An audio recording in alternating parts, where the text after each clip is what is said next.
السلام عليكم ورحمة الله وبركاته. كبجمتوتا في دوتوتا channel webtube baga jiraatanii baga sa'a kana eedanii akkam nagaa fayyaa keessan jechaati. Ar'amoo maal nuuf iddee dhufte jechuun keessaniin oolu. Dhugaadhaa ar'amoo sagantaa kaleessa wajjin haasaa jiru san keessa ammoo alatti ar'a utaaleetiin dhufe jechuudha. Wanni na utaalchee ar'amoo na fide namticha gowwaa tokkotu asirraa nama qeeqaa jira. Gowwaan jechuudha kana dhalteetiin kun haatillee gumaata nama kumatti jedhanii gowwaan agartee homa arga alba'a tokkoffa rakkoo amma inni irraa haasa'u kana takka ofii qabaachuuf ammala namni yoo rakkoon isaa sun agartee rakkoo qabaate rakkoo san cinaadhaan ibsachuudhaaf faayideema. Innis kunis maal mee hin dhageettanii asirraa sagalee isinii kaa namticha wayitu obbo Jawaariin qeeqa jechuudha. Namni agarteetiin haasawa inni haasawuma Jawaar haasawuyyuu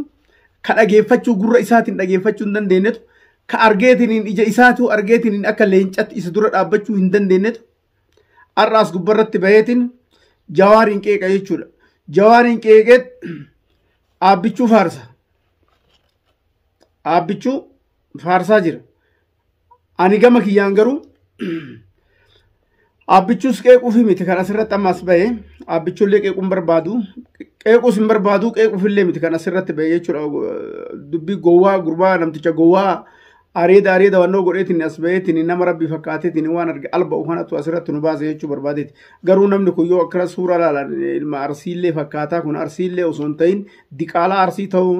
hin mala jechuudha. Ka agarteetiin haati ilmoo awwaalteetiin agartee dildhuu guddifti nama sanatti fakkaateeti. Gowwaan jechuudha bakka inni jiru garuu hin beeku yoo jiraatellee yoo kasuudillee jiraatu gara jiisan kanallee yoo jiraatu taate yoo nara ima eega karaa Makkaa fi Jiddaa kanallee yoo jiraatu taate bolokeetuma baataa jira. Karaa Dammaamillee yoo jiraatu ka jiraatu taate re'ima eegaa jira jechuudha. Biyya Faranjiillee jiraatu sarima dhiqa waan biraa gochaan jiru. Kun gowwaan dheedhiin ka akka isaa kana kan agarteetiin jaza kafal ka akka gowwaa waa takka hin beekne agarteetiin dildhuu agarteetiin sammuun isaa sammuu bishaaniin guutamte kana ka agartee naannoo keenya garaannoo namatti dhaladhe kanatti gowwaa akka isaa kana fuudhaniitiin agartee maallaqaan birrii 50 fa'aan agartee shaashamanneedha tiisee binneetiin boottii miilatti agasii kenneti ulaa duratti akka sareetitti areera itti kennina jechuudha. Horii akka isaa kan horii tiisisiin jabbii fa'aa tiisisiin re'ee fa'aa kana tiisisan jechuun oddootti hin galeessan yoo inni xiqqoo isii uf baree jiraate qa'ee ari'an. Maaliifii qa'ee nama balleessa jechuun wanni doofan akka isaa kun mee rabbi sodaadhati waan inni asirratti haasa'u walumaan dhageenya xiqqoo isii dhageeffadhame mee nama inni qeeqaa jirus dhageeffadha. Osoo isaan lammaa biyya qabsiifnaa fi jawwee kiyya sareennaa yaa jawwee kiyya akkamis dhiisaa dhummaan jawwee kiyya ta'uu badhu mee si dhiisaa Jawaarii kiyya yaa Jawaarii as deebi'ee ta'uu badhu an keessaa galee siyaasaa sirraa buuna. Wanni ati dalagde xiqqii bar jawwee wanni ati nu goote waan Jawaar nu godhe namuu nu goone bar as massaay jagna fakkaate goota fakkaate qabsaayaa fakkaate qotee nu awwaale bar dhaabbichuu nyaachoo inni hin godhin hin jiru amaa jedhanii bar jazba mee jeddumaan isinitti as deebi'aatiin jazbaa kana kennuu deemanii nama kana kennuu deemanii Jawaar jechuun bar nama kaleessa biyya Awurooppaa kana keessa taa'eetiin laaptoop tokkochaan dachii Itoophiyaa jedhanii tanaafi diina biyya Itoophiyaa keessa jiru san akka gingilchaatti akkanatti gingilchaa ture jechuudha. Daayiparii inni baanu kana isa daran dachii tana akka agarteetiin bakka kaatti sochoosaa ture keessa nama tokko irraa namoota agartee ammarra inni dhaatu kanaafi ka akka lammaa ka akka biyyee har'a inni faarsu kana tokko godheetiin akka isaan bakka kaleessa jiranii isaan ol bahan godhe keessaa nama tokko haa taatu gadheen takka haa nyaattu malee gadheen takka karaa inni qabsoo inni irraa dhufe san irraa haa faallessitu malee inni kaleessa ummatuma Oromoo kana bilisoomsuudhaaf as bahe malee diina ummata Oromoo ta'ee as hin baane jechuudha. Garuu akkuma arganitti nama himanii jedhan sani ka kunoo dildhuun akka gurbaa kanaa kana fa'aa as baheetiin waan arge nama irraa qeeqa jechuu barbaadeeti. Gama biraatiin kaleessa jarri wal hin dhabne asii miti biyya Awurooppaatti dhaqanii wal ziyaaranii walii galanii akka walii galteetitti ka biyyatti deebi'an jechuudha. Eega biyyatti deebi'anii aangoo walii kennanii eenyu bakka kanaa mala. Akka Jawaaritti Jawaariin gaafatanii aangoo Itoophiyaa kana situ qabachuu qaba jedhanii gaafa jedhan lakki abboon dhimma siyaasatiif malee dhimma aangootiif akka garteetiin biyyattii sun bilisoomtu barbaada malee ani akka biyyattii sun doofummaa keessatti haftuun barbaadu dhimmi itti baradhalee dhimma siyaasaati har'as barumsa naaf nama kiyya aangoo irratti ol baasuu barbaada malee ani nama aangoo barbaadaaf biyyatti tana dhufee miti jedhee ifaaf bilisaan nama himateerraayi malee nama akka inni dheedhiin agarteetiin midhaan dheedhiin asirraa haasayeetiin dhuufuma asirraa dhuufu kanaa miti jechuu barbaadeeti. Kanaaf namni qooda walii qooduu barbaade nama tokko jibbullee dhugaa isaa jibbuun hin barbaachisu. Namni sun haga nuu dalage san irratti dhugaa qaba. Dhugaa isaa galchuu. Dhugaa namni dalage haga xiqqoollee haa taatu galchuufii qaba malee dhugaa namni dalage san dalagaa namni dalage san lafatti haqanii dhoqqetti laaqanii ebelu jabaa ebelu akkas nu godhe ani ka aara yaa maknuut ibn al maknuut sharmuxaa maknuuxummaa teeti yoo mana barbaadde adaanechitti bilbilattu na'atullaa alayk yoo barbaadde yoo dalagattee yetti haqateetiin dayfa keetiin inni ijaarattu bushtii ammoo nama rabbii ta'eetiin waa'ee rabbii haasa eessatti waa'ee rabbii beekuun durattu waa'ee namaatuun beeku nama waa'ee namaa beeku waan rabbii beeka namni yoo waan namaa beeke waan rabbii beeke waan namaa beeka yoo rabbi beeke qiimaa namaa beeka yoo qooda rabbiif kaaye namaafis qooda kaa namoota akka namticha kanaa kana yoo agartan jiran koomentiin barreessinaafi jalan deemina gowwaan nama waan ta'uu dhabee kaleessa bosona galee rakkoo keessa jira rakkoo keessa sanii amma agartee gandatti deebuuf warra itti dhalate sana agartee bakka itti dhalate maal qabaa miti kaleessa baranda yalaa fuudhani na'atullaa aleeka na'ashaklak ka akkanaa kana ka jawaariin qeequ amma rabbi sodaadha abiyyis yoo taate erga aangoo irratti bahe karaa ilaalcha isatti fakkaateen dalagee jira akka isatti fakkaate san akka namatti fakkaate osoo hin ta'in akka jawaaritti fakkaate osoo hin ta'in akka lammatti fakkaate osoo hin ta'in akka isatti fakkaate akka sammuun isaa itti mijaa'e haala kanaan dachii tana bilisoomsa haala kanaan nama kana bilisoomsa haala kanaan biyya tana bulcha ka jedhe san irraan deebinee abiyyiinis itti jira jechuudha. Haa ta'u turmaata keessa namni tokko dhugaa namaallee awwaaluun bu'aan qabu. Tarsiimoo abiyyiin fidatee dhufe keessa kan fayyada jira kan miidha jira har'as taanaan borus. Ani dhugaa rabbii dabsuuf osoo hin ta'in burganama abiyyiif faarsee mana naa kenna jechuu osoo hin ta'in burganama adaanechiin faarsee mana naa kenniti jechuu miti ani qabsoon kiyya. Wanna nama asirratti bahee haasa'aa jiru. Wanni abiyyiin dharaan naa godhu qilee haaseenu. Wanni adaanechi naa seenu qilee haaseenu. Yoo dhugarratti hundaa'ee ilma Oromoo ta'ee Oromummaa isaa saniin namni kun rakkina qaba. Rakkina akkanaati. Ulaagaa rakkinaa keessa jira. Yoo jedhe yoo riskiin achi keessa jirti Finfinnee isa keessa illee yoo jiraate hin dhabu. Yookaan ijaaradheetu qaba. Achi keessa yoo dhageette feetuun diidii haadii iddoo barbaade. Irran kaan dhugaa fi ijaarsa namaa ijaarsa manaa wanni walitti hidhe takka hin jirtu yaa badoo wanni kanaa walitti fide hin jiru haqateetiin yoo dalagattee jiraatte sara illee dhiitee kushiinaa namaatu dalaydee bakka dalaydellee si beekaa kanaaf ittuma bilbiladhu akka eenyummattuu dachiin ta Oromoo taatee jirti ta Oromooti haga irra aangoon jirtan sanillee taatu walii qooddanis barrakkoon jiru yoo har'a aangoof jecha ka walii qooddanillee taatu ka ammoo kana aangoo tana kan feene burganama dhufuun mala qilee kam seenta borullee baqatama jechuudha borullee hima baqatta har'allee hin baqatta abiyyi yoo irraa bayoo takka marroo dhufuutan warri marroo kaleessa marroo bosonatti dhiitaa turtan warri marroo kaleessa bosonatti reebaa ture har'a hin baqata jechuudha. Kanaa miti nuti ilaalchi kenna ilaalchi sammuu kenna har'as borus iftaanis marroolleen kenna abiyyiilleen kenna jawaarillee kenna hunduu ijoollee Oromooti. Ilaalcha sammuuti walaadhaman malee gosummaa wanni wal dhabe takka hin jirtu. Ati Oromoodha ati Amaara namni waliin jedhe hin jiru. Wanni tarsiimoodha wanni irratti wal dhaban jiran namni kun wanni irratti wal dhabe tarsiimoo qofa wanni biraa takka hin jirtu. Kana beeki yaa dillu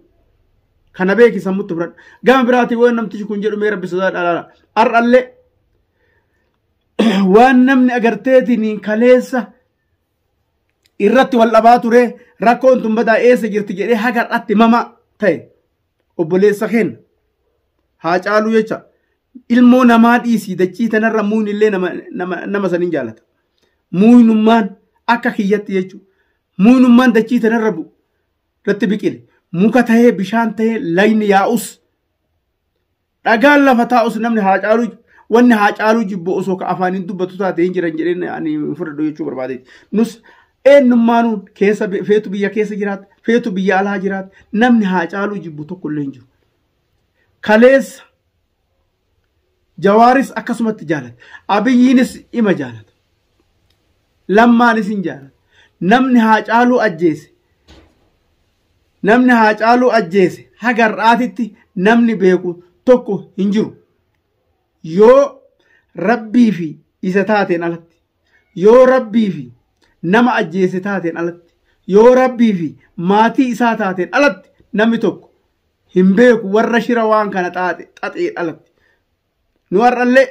inni ka jedhu Jawaar faata ajjeesee jedhee asirratti haasa'a sagalee isaa isinii kaa'amee hin dhageettanii waan namtichi doofaan kun haasa'u mee dhageeffadhaa rabbitti mee xiqqoo. Mee mucaa kichuu san goota san jagna san maraataa san ka akkasii osoo dandeettee lubbuu kennitaan malee bar silaa lubbuutti jijjiirta osoo dandeettee bar ol kaattaa akka faayaa ilmaan jala guddifattaa akka isan silaa bar bineensa ka gaafa abdii takka namni hin qabne gaafa jeneraalli taankii fi gartee waan baankii harkaa qabu waa mara harkaa qabu san ol kahee bar nama hunda keessan dura dhaabbatee bar kallacha garteessa kana qawwe qabee bar kallacha isaa kana bira qabeetiin dura dhaabbatee diigee balleechisu isa nyaatte wallahi jaldeeyyiin teen eega jarri ka nyaatu taat inni hanqatee jirta abbichuu nyaachoo maraachaa turte ajaaluun eegaan bittee gartee du'aan du'e biyyeera gartee itti salphattu eega du'e amata 4 oli lakkoofsisee jira kalee eessa turte moo jawaarii wallabde jawaarii waan agor jettee sii gochuu dhabe moo abiyyi doktor abiyyi lafa kadhachuu jirta hin gala jetteeti moo kana haasa igala jetteeti amma jarrillee qaroomte waan takka waan siimu yaa badoo amma wanni waan siimu jarrillee qaroomte adaanechillee qaroomte jirti abiyyillee qaroomte jirti nama isa jajeetiin isa faarsee biyyarraa galuu manan kennuuf abiyyillee dhiisee jira kun gurratti si colom abiyyiin akka nama tokkootitti akka reefsiin jedhe san tarsiimoo mataa ofii qabatee jira oromoon kaleessa gareen oromoo keessa hin jirtu yoo akka dilluu akka keetii kan taate malee gootummaallee qaba himmoodha jedhee sisiseen gowwaan qaruuteen aslan namni ari'ullee goota yoo hin taaneefillee baqatullee gootumaa beeki maaliif jennaan waan itti milkoomne tokkon ilmi dhiiraa ittiin seenu itti seenaa himmoodha oo ka jedhoo himmootaa beekee itti seenu waan kana waan ta'eef jecha nuti akka biyyatti biyyi teenne sun akka miidhamtus hin barbaannu lollis akka irratti deemus hin barbaannu doktor abiyyiinis lolan barbaadu himee jira asiin dura namni tokko bishaan tokko ani shamiza kiyya kana ka ofii ani bitadhee godhu ka ofirraa hin qabu kana abbaan humnaa yoo dhufee tiyyaa baafadhu teetii baafadhu ana godhataa inni jedhee kanarraa mulqu taate wallaahi billaa achitti du'a malee hin kennu shamiziti qabsoon abiyyillee kana waan biraa seena qabsoon ummata oromollee kana qabsoon biyyattiin Itoophiyaa sunillee sani jechuudha bishaan Masri itti fayyadamaa jirtullee dachii Itoophiyaa keessaa murqa harka 100 harka 80 90 biyya san keessaa baa jechuudha waan isiiti namni waa takka itti fayyadame ishii dhoguun jiru Sumaalee yoo taateo karaan gabaaba